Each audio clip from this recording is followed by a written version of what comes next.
Otep à tous, bien-aimés frères et sœurs. Euh, Monsieur Charles Onanian a rédigé un ouvrage très intéressant, très intéressant d'ailleurs, intitulé L'Holocauste oublié, celui de la RDC, où il accuse Paul Kagame d'être à l'origine de tout ce qui se passe en RDC. Il accuse Paul Kagame d'être même à l'origine du génocide rwandais. En tout cas, c'est lui le déclencheur. Il condamne Paul Kagame et il conseille, à juste titre d'ailleurs, le gouvernement congolais, notamment le président Tshisekedi, de faire très attention parce que, puisque Kagame n'arrive pas à obtenir pour l'instant ce qu'il veut, hein, donc sa vie est en danger. C'est un livre qui est très apprécié par les Congolais, y compris par moi-même. C'est un livre bien fouillé, avec des entretiens, des recherches très approfondies, contrairement à, comme je le disais dans une de mes vidéos, où je parlais du livre de Bob Woodward, qui critique Donald Trump et autres, qui raconte n'importe quoi sur Poutine. Je pense que il n'y a pas comparaison. Et d'ailleurs, il y a une plainte contre Charles Onana en France. Alors, c'est un livre très intéressant que je conseille d'ailleurs de lire. Mais il y a des éléments que je pense que les Africains devraient, comment dirais-je, prendre en compte. C'est-à-dire que, si vous voulez, j'essaye de compléter la pensée de Charles Onana. Il n'est pas allé jusqu'au bout de la logique. Il n'est pas, en tout cas, très clair dans cette situation.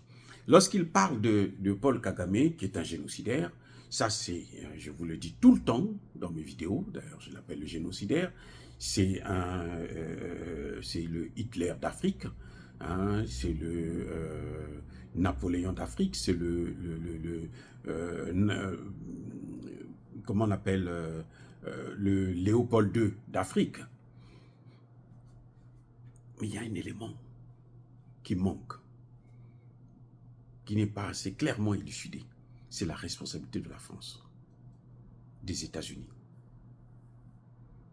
Et oui, parce que M. Onana reconnaît que Paul Kagame est soutenu par les Occidentaux. Très bien. Mais qui finance Paul Kagame? Ce sont les Occidentaux. Est-ce que Paul Kagame pouvait faire ce qu'il est en train de faire en RDC s'il n'avait pas l'autorisation de la France, des États-Unis? Déjà la France doit avoir l'autorisation des États-Unis. À plus forte raison, Paul Kagame. C'est là où je suis un peu... c'est-à-dire que je pense qu'il faudrait que les Congolais puissent prendre en compte cette théorie, cette partie, hein, cette thèse. Parce que, vous voyez comment le dernier voyage de Tshisekedi en France, vous voyez comment les choses sont claires. Que ce n'est pas Paul Kagame qui commande. Paul Kagame ne peut pas influencer un pays comme la France. Je suis désolé, soyons sérieux. Que Paul Kagame puisse dire que bon, la France, si tu ne juges pas, moi je veux te couper les bras, Non, c'est pas possible. C'est la France qui utilise Paul Kagame. Ce sont les États-Unis qui utilisent la France et Paul Kagame. Donc, le vrai ennemi, en fait, ce n'est pas Paul Kagame. Parce que quand on veut abattre l'arbre plutôt, il faut aller à la racine. Si vous coupez les branches là, mais il va donner d'autres branches. Mais si vous coupez les racines, il ne va plus pousser. Vous arrachez les racines là, l'arbre ne va plus pousser, les gars. C'est pas possible. Donc, vous voyez bien, il y a une hiérarchie de responsabilité dans cette affaire. Et c'est ça que M. Onana oublie. Il ne soulève pas exactement ces problèmes-là. Il dit même d'ailleurs que l'opération turquoise l'armée française intervient pour aider, pour sauver des populations. C'est pas vrai. C'est pas vrai du tout, parce qu'il avait même été contredit par un Français, un officier français, il passait sur les chaînes de télévision, il avait même écrit un livre là-dessus, pour expliquer que nous, quand on est partis, nous sommes partis pour protéger les génocidaires, alors qu'on avait les moyens d'éviter la guerre. Ce type, un officier, à l'époque il était lieutenant, il est traumatisé. Un Français, il est traumatisé, parce qu'il ne dort plus à cause des cadavres qu'il a vus. Et alors qu'il savait qu'il avait les moyens de les sauver. Mais il avait reçu l'ordre de ne pas le faire. On leur a demandé seulement d'exfiltrer justement des génocidaires. Et cette guerre, c'est une guerre de Bill Clinton.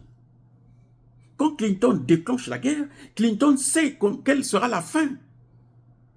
Les gars, Clinton savait que la finalité, c'est Mobutu. Je reprends. Voilà, c'est-à-dire que c'est cette partie que je trouve qui n'est pas claire dans le livre d'Onana. C'est très bien. Paul Kagame a une lourde, très lourde responsabilité. Ça, c'est incontestable que c'est un génocidaire. Mais il oublie les maîtres de Paul Kagame. Il oublie François Mitterrand. Il oublie Bill Clinton. Bill Clinton savait que la finalité, c'est Mobutu. Ça ne devait pas s'arrêter au Rwanda. C'était pour aller jusqu'à Kinshasa. Et c'est ce qui est arrivé. C'est comme lorsque les Obama et Sarkozy vont déloger et assassiner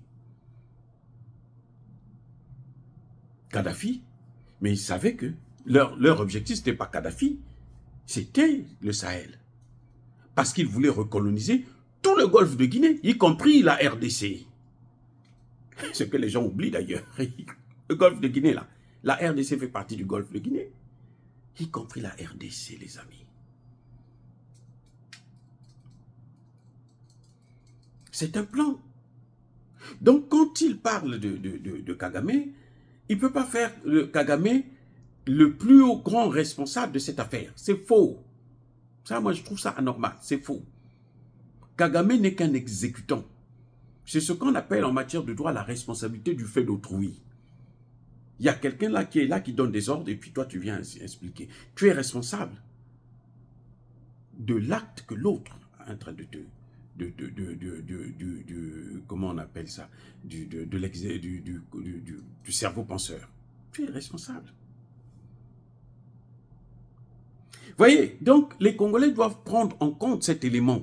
Parce que comme ils ne prennent pas ça en compte, c'est pour ça qu'on voit que Tshisekedi passe partout pour mener la guerre contre Kagame et il préfère aller, il va voir Macron pour demander à Macron des conseils. Il demande à Macron, bon, sanctionne Macron, il faut que, quand Tshisekedi est allé à Paris, là, la ligne rouge, c'était quoi? Il faut que Macron puisse sanctionner Kagame. Mais comment Macron va sanctionner Kagame alors que c'est Macron qui envoie Kagame? Kagame n'est qu'un missionnaire. Soyons sérieux. Parce que, justement, et les Congolais, c'est-à-dire qu'ils tombent dans le piège. Ils choisissent le plus faible parmi tout ce monde-là. C'est sur le plus faible qu'ils s'acharnent. Le plus faible, c'est Kagame. Kagame n'est rien. Kagame, c'est parce que Tshisekedi n'est pas responsable. Tshisekedi ne veut pas utiliser les armes qu'il a. Sinon, Kagame serait déjà neutralisé.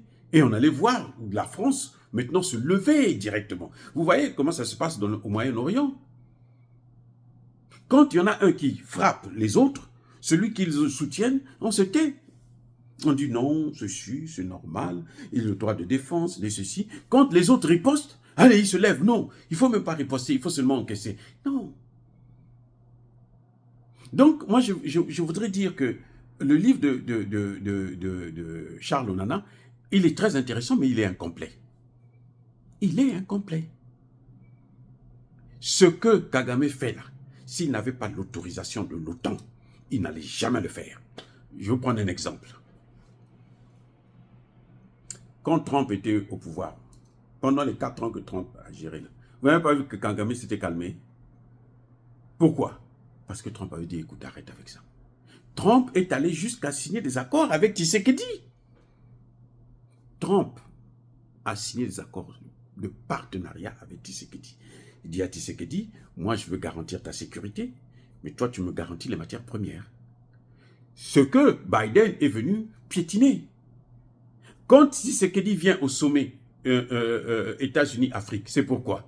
Mais c'est pour essayer de relancer cet accord qu'il a eu en 2019. Donc, quelques mois avant que Trump ne parte du pouvoir. Quand Trump signe les accords, il est déjà en campagne. Attendez, écoutez. Il est déjà en campagne. Eh oui, les gars. Donc, celui qui vient, qui regarde, il dit, mais là, nous allons aider la RDC, elle va avoir quelque chose. Nous, le problème, c'est avoir tout pour nous. On ne doit rien lui donner, donc on passe par l'autre. Et c'est pour ça que Biden a piétiné ces accords. Donc, pendant Trump, là, mais Kagame s'était calmé. Il s'était calmé. Et si Trump avait eu un deuxième mandat, je suis presque sûr que Tshisekedi n'allait pas aller en Chine. Là, Trump va revenir, c'est trop tard. Parce que Tshisekedi ne peut pas annuler les accords qu'il a eu avec la Chine. Maintenant, son problème, c'est trouver un partenariat sur le plan sécuritaire. Ce que lui n'arrive pas à faire. Parce que lui croit que son problème, c'est Kagame.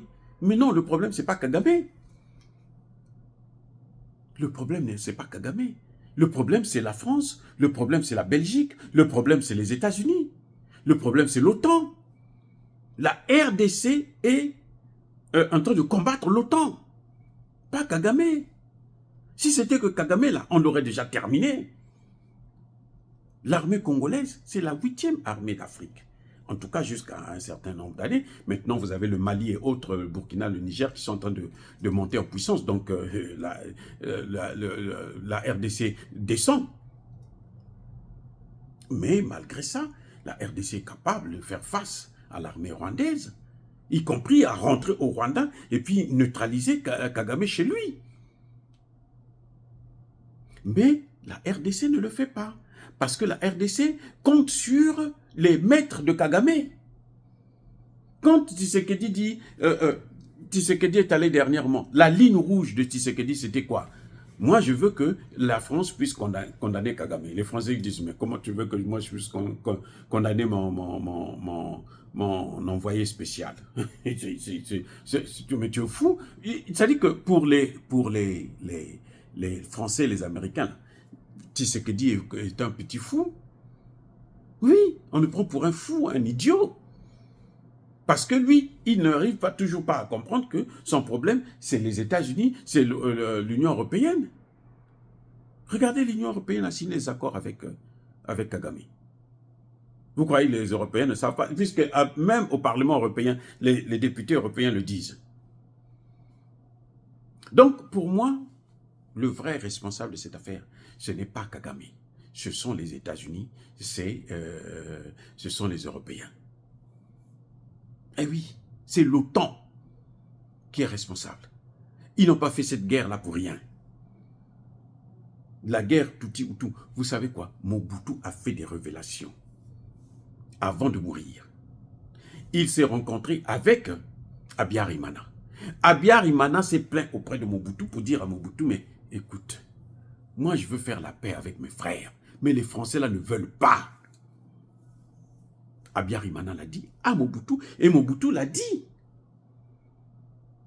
Si vous lisez ma thèse de doctorat, vous aurez ça, les faits là, les documents à l'appui. Voyez, donc c'est un élément que les Congolais doivent prendre en compte. Parce que les Congolais sont excités. Je comprends que quelqu'un vient soutenir la thèse qu'ils ont. Nous, on a soutenu cette thèse aussi. Nous soutenons cette thèse, que Kagame est responsable. Mais au-dessus de Kagame, il y a des vrais responsables. Et c'est ça que je ne vois pas, justement, dans le livre d'Onana. C'est ça que je ne vois pas. C'est ce chapitre-là, c'est ce paramètre-là qu'il n'aborde pas. Alors que c'est le plus important. Parce que un train fou, si vous voulez l'arrêter, il faut couper la tête. Je reprends. Un train fou, là, pour l'arrêter, c'est la tête qu'il faut couper. Pour arrêter Kagame, il faut neutraliser, s'éloigner, se séparer, prendre des distances avec les États-Unis, avec l'Union européenne, avec la Grande-Bretagne, avec le Canada. Bref, avec l'OTAN.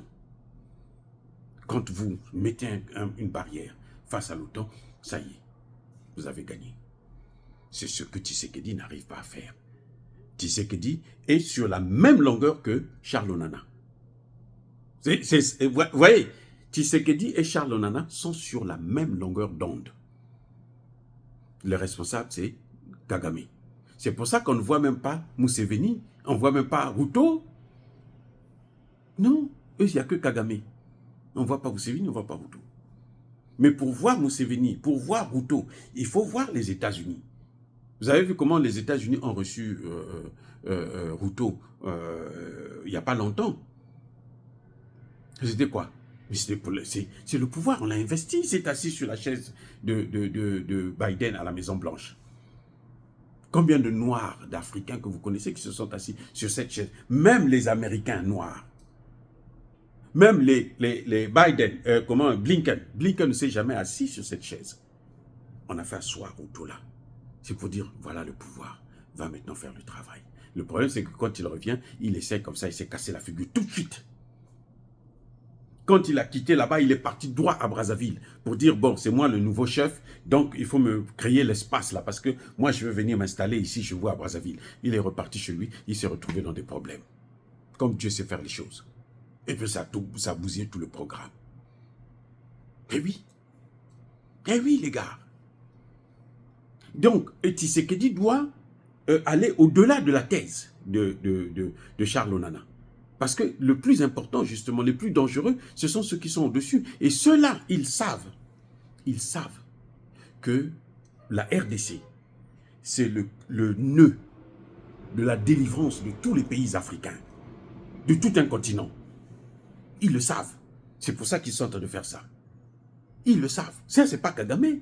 Ça, c'est les Américains. Ça, ce sont les Européens. Dès que vous mettez la main sur eux, vous allez voir que tout va s'arranger. Tout va s'arranger. Ça va être... Notre chance, c'est parce que, ils sont en train d'échouer déjà en Ukraine, ils sont en train d'échouer au Moyen-Orient, et puis bon, peut-être que ça va nous donner un peu une marge de manœuvre.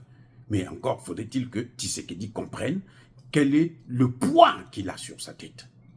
Quand il a été humilié par Macron, vous avez vu comment toute l'Afrique, les Congolais ne voient pas ça. Mais c'est toute l'Afrique qui s'est... C'est-à-dire que tout le monde était frustré. Ils disaient, non, ça ne va pas. Mais pourquoi? Parce qu'on sait, on est conscient. Et le vrai ennemi, c'est pas Kagame qui a oublié de parler de la RDC. Kagame n'a pas signé la résolution de la francophonie qui condamne justement son comportement. Kagame n'a pas signé ça. Il a émis des réserves. On s'en fout de ça. La résolution est quand même passée.